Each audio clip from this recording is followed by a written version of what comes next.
to Turbo Couple channel. This is Donnie. Hello. And I'm Jim, I guess. And we decided to share our amazing life together. How is it going? What learnings are we having with the world? Because we think that it's worth sharing. This series, Turbo Couple series, we're gonna cover pretty much all our life book, like 12 areas of life which we created, built it, and we'll share like how we doing, how we getting on, what learnings we have. Good. Another thing. Oh, by the way, these are our life books. It's around 40 pages. Yeah, 35, 40 pages. It's around 50, 40 pages. I think one day we will make a video about how we made that. So maybe someone else could make it too. But yeah, this is our life book. I'm very happy about this. Me too. This first series, we want to start sharing about the benefits of putting efforts and plan the life. That is, everything starts from the plan pretty much. We plan it in the life book, and we started to notice straight away, actually, in the first week, that having a plan makes much more easier, less stressful, and when the thoughts are on the paper. If you don't put the thoughts on the paper, it's you constantly thinking, and your head is always like mine. I'm always ideas generating, and if I don't put it on the paper, it's very difficult to concentrate. So you are more focused when you have them on the paper. You know what, if you achieved it, yeah. So when you put on the paper, you can review each day. That's what we were doing each evening, and when you review it, you then see how much you achieved. Yeah, and for that I remember in the evening we are journaling, and I was like, how's your day? And I see Donnie being very mixed. He's like, I didn't plan. I didn't spend these 5 minutes of planning my day, and now I just don't know if I should be satisfied with myself today or not. Yeah, the planning in the personal life and as well as in the work. For me, if I don't plan, I'm a mess. So the plan is to have a strict plan and to allocate 10-15 minutes for planning is crucial for me every day. And then you're more disciplined. So you're more focused, you're more disciplined, and you know if you had a good day or not. Donnie, he's like this person, the visionary one. So he's constantly at home, always just throwing these ideas, and I'm more like actionable guy. Executor. The executor. And for me, when he's throwing bunch of ideas, it's like, oh damn, how to execute everything. So I see a lot of good benefits of you putting everything on the paper, because he's not jumping from one topic to another anymore. He's like, okay, so I done this, now I'm going to do that, and I'm going to do that. And when he's doing that, he's not thinking about 30 other things.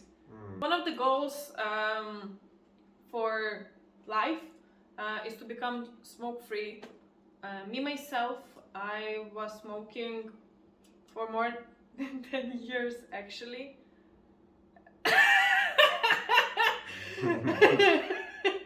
and yeah, so I've been smoking for more than 10 years, and last year it was first time when I was not smoking for like 3 months, and then we started to travel, then smoking again, then trying to not smoking for 1 week, then traveling again, smoking again. After travel you are still smoking, but because you still have cigarettes, then something happens, you continue smoking, on and on and on and on and on.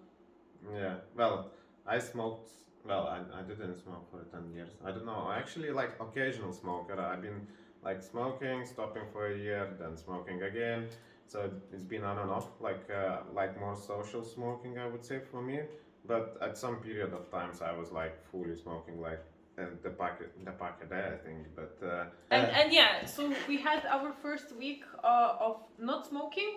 Not smoking, yeah. And people say that it's the hardest week, but for me it was okay. Well, for you, yeah, actually, because there were few learnings, what you learn, yeah, about the smoke. And every time it was horrible. It was always mission impossible for me. And what really helped is that I started to work from home, so I'm not going to the office physically, and I have so less stress.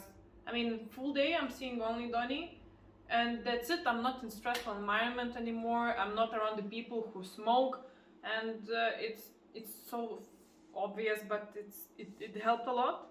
And another thing is that so we are a couple which talks a lot, shares everything, and before we were really, when I don't know, I have a craving for smoking, I'm saying, it would be nice to have a ciggy right now, and then Donnie is like, no. And then after like a couple of hours, I'm saying I would like to have one as well, and then we start smoking again. Yeah, then I'm going to shop buying, and then we're smoking again. So what really helped is to not say this out loud. Mm-hmm.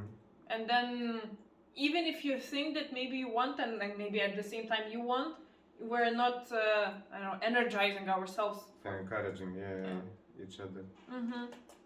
And then another thing, we got very clear about smoking, these benefits. I think everybody knows that, but we started to notice when we were smoking, especially in Malta, and before, of course, how much more sleep we want.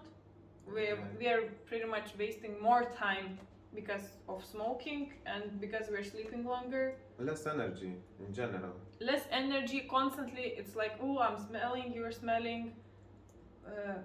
Less attractive even to each other, I think, when you're smoking. Yeah. And for me, especially like coughing, when this one, having written there exactly that we don't want to do that, I think that helps. The other learning, like what you say is what you become. We went for a Christmas mass, for Christmas Eve actually, masses in the church, and in there, like, I've been like, I'm Christian Catholic, yeah, and like practicing, but not really like every Sunday going to church. But in the mass, I really like started to listen what the priest saying, and like what learnings and how they are programming you or like other people, yeah, who is listening, and mentally affecting, like about one thing, like alcohol. God said to do that to remember him, yeah. Then one part of the masses, the priest says that. So I thought, why the religion would encourage drinking in the end of the day, but that's what I heard. What it is that the priest saying that you're guilty and you are kind of already bad programming for me. So I heard lots of like these things in there, and like I reflected, and actually what was the learning that we decided to like dig deeper to the religions, different religions, and to pick one actually which like resonates most for us. So this year we planning actually to learn more about different religion, I think. To understand how we want to, what religion we want to have, and to kind of give for our future children. Okay, and then wealthy are bad. So another topic was that like we been family gatherings, speaking with our blood relatives, and what triggered that. It's like money, the root of all evil, or all wealthy people are bad, and that's how the parents are thinking, and it just gives that bad perception for us, and bad programming as well.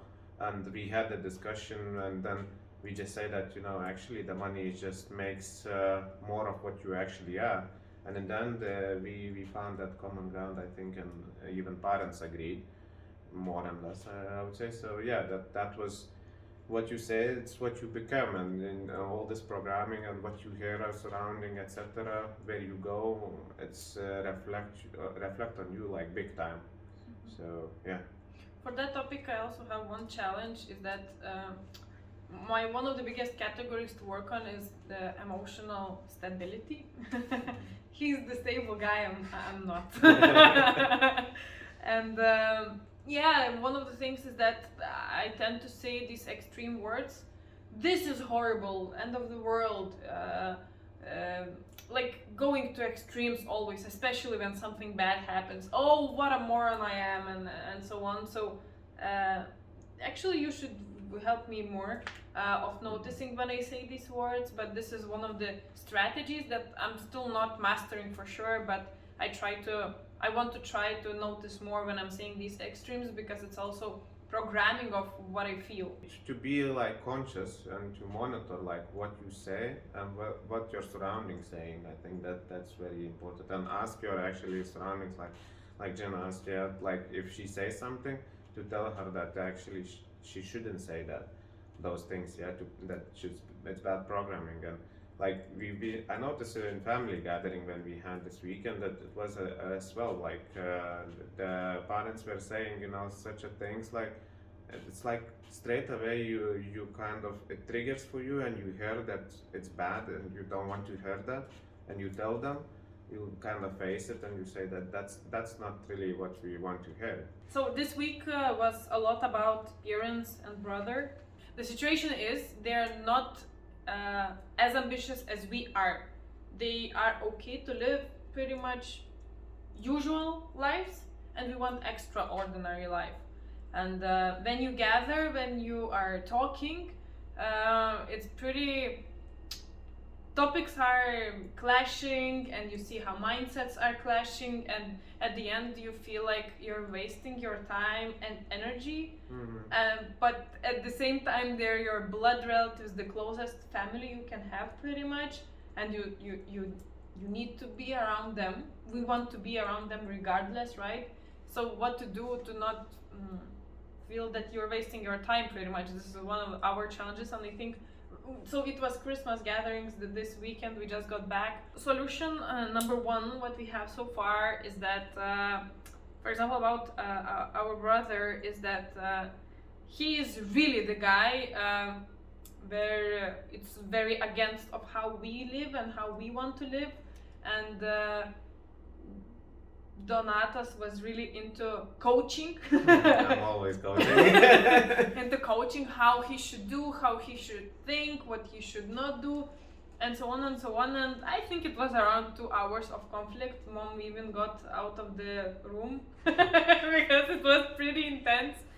And I think what we learned once again is that you should not help for the person if person is not asking for it.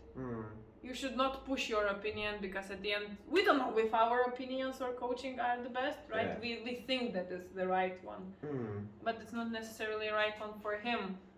But at the end, when you're trying to push your opinion for the person who doesn't ask for that, he's not hearing you. Yeah, he's just not hearing, and you can't help people who doesn't need a help pretty much, or they don't ask, or they don't understand that they need a help. And but I can't help myself sometimes. So if I if I see somebody who is like thinking really limited their mindset, and it's about opening and wanting more actually from your life, and trying to achieve at least like certain goals. It's not necessary everyone needs to achieve the same goals as we want. Yeah. But especially for blood relatives, you want like You the wish best. the best. Yeah, you wish the best. Yeah, and you ending up then trying to help them even they don't want help.